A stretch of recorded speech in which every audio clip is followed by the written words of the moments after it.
What's up everyone? As Shannon meditated and conspired her way to the top of the game, she is now out after a 3-1 vote sent her packing out the tribe. We've got so much to talk about, so welcome to your Survivor Breakdown. Right, before we get started, if you are new around here, make sure to hit the subscribe button. I'm here every single week breaking down Survivor 49 and all the craziness that comes with the pre-merge. We're moving into merge next week. Very excited about that. We're going to talk a little bit about that. But yes, the pre-merge coming to an end with this one, folks. And we're here to talk all about it, just as we will be next week. So make sure you hit the subscribe button. I'm also going to ask you all to hit the like button. It takes all of 0.2 seconds just to click that little thumbs up down there, and I genuinely mean it when I say those clicks go a long way. Those thumbs up, especially starting something new like Survivor, these new shows that I'm doing. I need all the help I can get, so if you can hit the subscribe button and the like button, that would mean the absolute world to me. But without further ado, let's get to the breakdown. Alright, this episode started out with a tribe swap. I've seen a lot of talk online about people saying, was it right? Should we have gone back to 3 or should we have stuck with 2? I personally have never been critical of 3. I've never been critical of 3 at all. However, what I will say is that I have noticed in myself when we got teased with 2, I'm like, oh, I kind of like this more. And it's one of those things where you don't realize what you've got until it's gone. I guess maybe, but I feel like 3 feels a little bit too diluted. If I'm being totally honest, I feel like it takes away attention from more people, and I don't know. Whereas 2, it feels like you can get invested in people more. But anyways, we're back to 3 for only one round. So let's talk about the 3 that was split up. It was 4-4-4 in the tribes. 4, there's nowhere to hide. There's nowhere to hide in a 4-man tribe. So Hina, first of all, the new Hina is MC, Rizzo, Savannah, and Sophie. Wonderful Sophie, who of course is a viewer on TV Talks with Tom. I never cease a moment to mention that. It's my one big flex this season. No, but jokes aside, I am so proud of Sophie. She is absolutely killing it out there. She has navigated more tribal councils than anyone this season. And there you go. That shows the grit of somebody in the TV Talks with Tom community. I am so proud of her. She's killing it out there. And I know she's been popping into the comment section these past few weeks as well, just to say hi. So Sophie, if you're listening right now, I'm saying hi right back at you. I'm so proud of you. You're crushing it out there right now. And I can't wait to see how deep you make it in the game. And you're doing so freaking well. Okay, so on the new Kela tribe, we have Jawan, Sage, Shannon, and Steven. Interesting combo there, because Steven, man, he's been in a good position most of this time, hasn't he? And he's also been very likable on a social level, but I feel like he didn't really have a lot of room to move there. But then when he found out that there is a crack down the middle of Sage and Shannon, that's the big talking point of this episode. We'll get to that very soon. And Jawan, obviously, he was in an interesting one, because I personally think if the tribes had stayed the same, I low-key think they would have kept Sophie and kicked out Jawan. I really do. I know a lot of people would argue against that, but I just think he was rubbing people up the wrong way, and his loyalty to that tribe wasn't as much as the other people. And I feel like they would look at Sophie and go, she's got nothing to lose. She's been to every tribal council. She's just trying to survive out here. She ain't scheming. She's trying to survive. But Sophie is scheming. She's always scheming, and I love that. But that's what I think the thought process would have been. And then Jawan could have ended up being taken out. So I will say, I think this swap benefited Jawan and helped him stay in the game, because of course he was one of the votes to take out Shannon tonight. So wow, well done him for making it through another week. Now we'll go back to Oolie now, because Oolie's now a thing again, and this one had Alex, Kristina, Nate, and the other Sophie, who's getting the purple edit, who you would think doesn't exist at all. Sophie? Wait, there's 2 Sophies? You're telling me there's 2 Sophies? Now, I will say, I do think a lot of the episode today lacked juiciness, is what I'm going to say. And even just strategic. Like, the biggest tell for me, I've watched Survivor for a long time, and I've watched all the old school seasons, every single last one of them, and something I note that is funny is, when there isn't much to show in terms of game, we get a fishing segment. Not so much even a fishing segment, but this week it was just somebody making their way to the beach and to the water with flippers on. I don't know. Yeah, Riz God, man. He's a character, isn't he? Putting his flippers on, and then he had the snorkel in his mouth and the goggles on, and he tried to do the whole R-I-Z-G-O-D, the man, the myth, the legend, Riz God, baby, and then he fell over in the water. That was actually slightly entertaining, that one where he was making his way there. But I don't know, that's a spicy tribe, because that's the spiciest tribe is what I'm going to say. I see Savannah, Sophie and Rizzo, and I see those three as the big three of this season. MC is going to make it decently far, but I don't see her as one of the big ones, just like those three. Yeah, I don't know. I just get bigger star vibes from the others. But yeah, I feel like that's just accredited to the airtime that each of them have had, though, so far. But it's becoming an open secret that Rizzo has the old idol, and it's tough because when you've got these other advantages where you can go, hey, do you have an idol? Oh, yeah, I do. Gimme it. Right? If Sophie catches wind, she's just pocketed an idol. I hope she catches wind. I really do. I really hope she does. Not that I'm biased or anything. But yeah, I really do hope she does. And I think she wouldn't... She would... I feel like she would be like a... Let's pan to the savannas of Africa. We're watching a nature documentary. And you see a hyena prowling through the grass, and they see a springbok, and you're thinking, oh, it's dinner time, right? And you could pounce on it right away and grab it and get your idol. What's the point, though, right? It's going to attract all the other animals that are hanging around, you know. Just wait until the night's gone a little darker. Some animals have kind of disappeared that way. People aren't expecting it as much. The springbok gets relaxed and pounce. Do you have an idol? Yes, I do. Take it. Thank you very much. I'm off. That's what I think Sophie should and probably will. She's a smart cookie. Not even 1 second. I think even after just after the first episode, before the first episode, I just thought she's gonna crush it. My feelings were before the season she was gonna crush it, and then I actually saw her in action and I thought, I got nothing to worry about. Do I think she's gonna win? That's another question.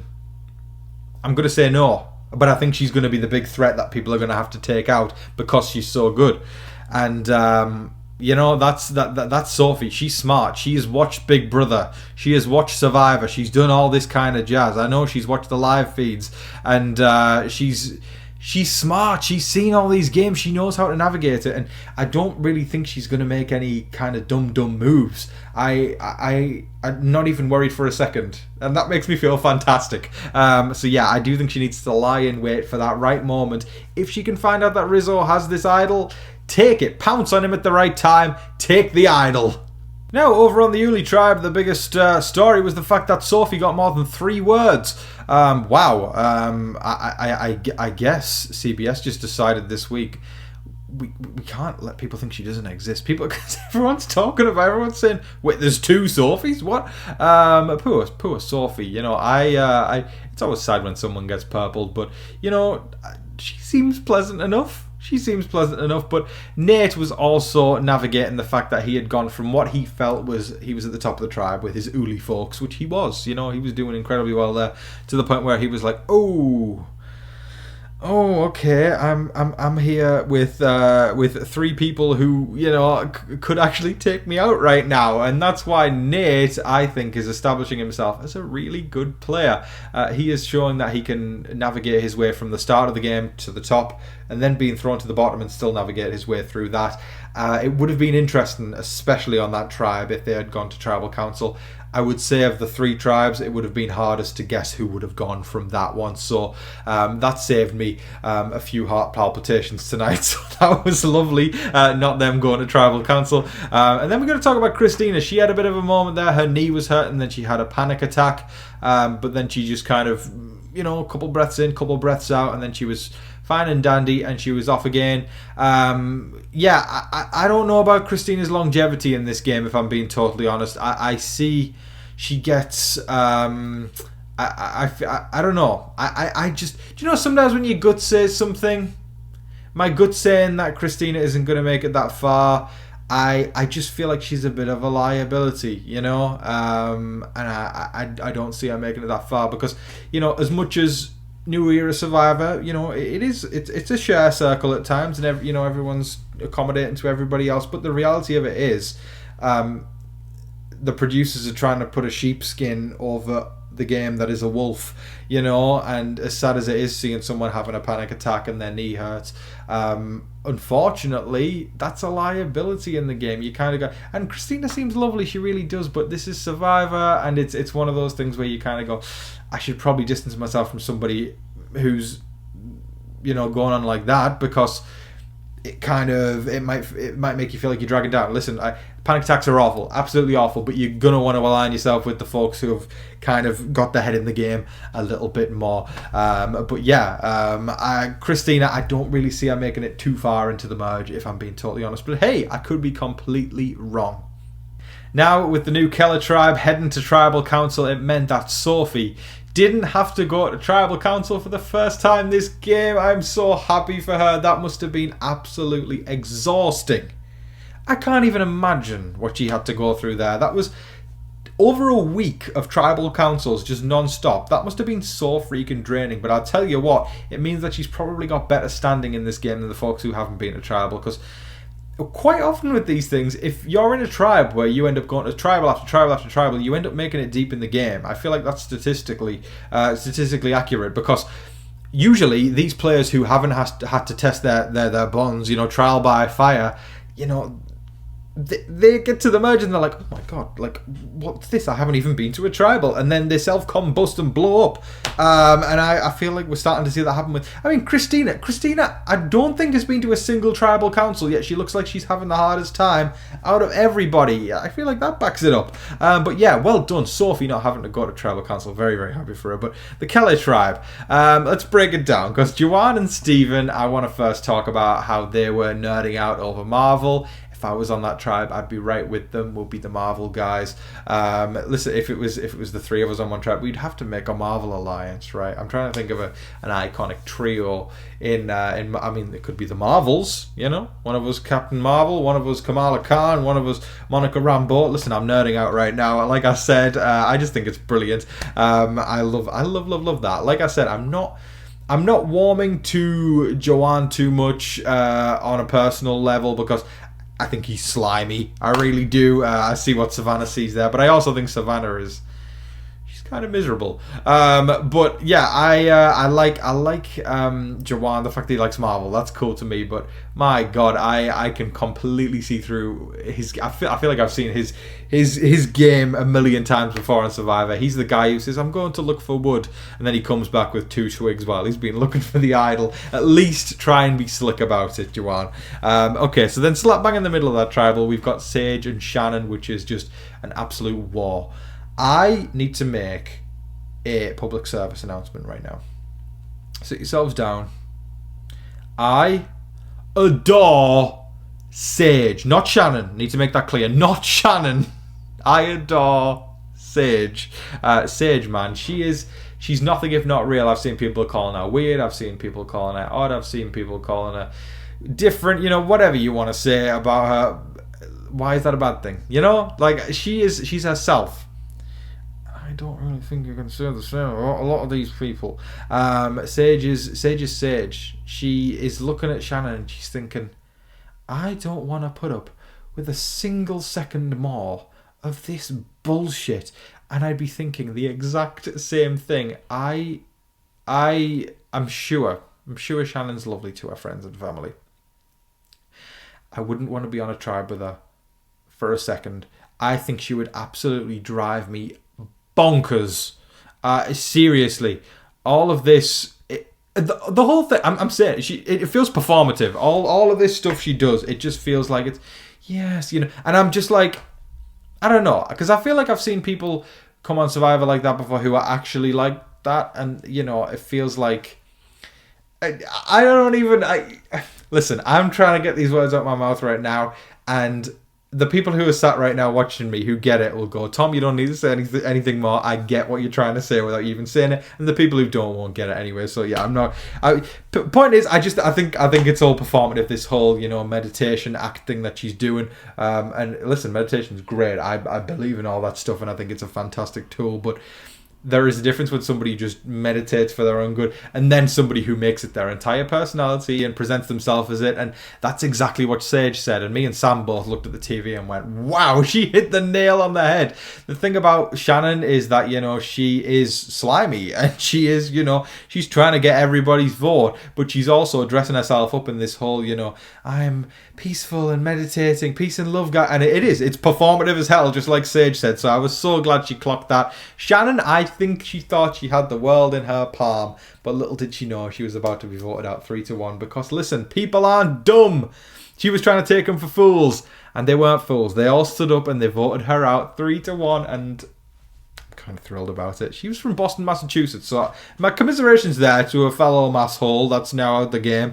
But you know, and Boston especially, me and Sam, we went to Boston at the weekend for Sam's birthday. It was lovely. I talked about it briefly at the end of my of the Amazing Race breakdown. Our thoughts on that, it was great. Honestly, I love Boston, so check that out if you want to hear my thoughts on there. But yeah, commiserations to Shannon. But I'm sure that with time, peace, love, and meditation, everything will be fine. But yeah, no, it was so funny. She had her ending line. I want to read it out. She goes, going home is obviously disappointing. I think I connected a little too hard with too many people too quick, but that's who I am. So props to... I'm like getting frustrated even reading this out. I wish them nothing but the best. This has been a dream come true. I am completely grateful and fulfilled in my experience, and you know, trusting that it happened as it was supposed to. It's like, I don't know. Like Sage said it perfectly. She said I don't want to give you a hug right now because it wouldn't be genuine. That's honesty. Not the whole I love you, I love you, I love you, I've known you for 10 days. Like I'm completely with Sage, and I'm so glad to know that at least while the majority of people in New Era Survivor aren't necessarily keeping it real, there are a few who are. So well done, Sage. That is all of your Survivor breakdown for today, folks. I thoroughly hope you all enjoyed watching. I am so excited for the merge next week. I'm so glad it's here. It's about damn time. The game always, for me, no matter which season I'm watching, I always get more excited at the merge. It just, you know, sometimes my interest dwindles on a season in the pre-merge. I thought 49 started out strong and then went downhill, if I'm being totally honest. But I always have this new injection of, it's the merge, and I get really excited. So that's coming next week. Very, very excited for that. I think if it was a couple more weeks of pre-merge, that would have been pushing my nerves a little too much. But I'm so glad the merge is here. New game next week. Can't wait to see how all these people navigate it, because there's no escaping tribal now. You have to go. Very, very hyped for that. Now, I will remind everybody that the PO box is still open. I would hope that you would all send something in. I would love to get a postcard from y'all or a package. Sam and I did open a lot of the mail stuff today. It was really, really cool getting it open. I talked again in the Amazing Race video at the end about how it's been so hard trying to get the time for both of us, because we both got our own things going on, to sit down for 3-4 hours to open all these packages, because there's a lot to go through. And you know, we've both been so excited for it, but it's been so hard to find the time. So I really hope you guys haven't been too offended by the little wait. We've made you all wait a bit longer there, but trust me, it's gonna be worth it. Those episodes are coming soon. We got a massive chunk filmed today, so we'll be editing very, very soon, and then that first episode will be coming out. And listen, y'all will hear about it. Don't worry, nobody's missed it. I've seen people comment and saying, did I miss the mail video? Don't worry, you're gonna know about it when it comes out. I'll make sure to shout it from the rooftops that it is out, so don't you guys worry. Thank you so much for watching, everybody. I appreciate every single last one of you. I hope that you're all staying safe, staying positive, and staying healthy out there. And remember to be kind to one another. But in the meantime, please don't forget to like, share, comment, subscribe, do all of that wonderful stuff. But until your next Survivor breakdown, I've been your host, Tom VASEY. Good night.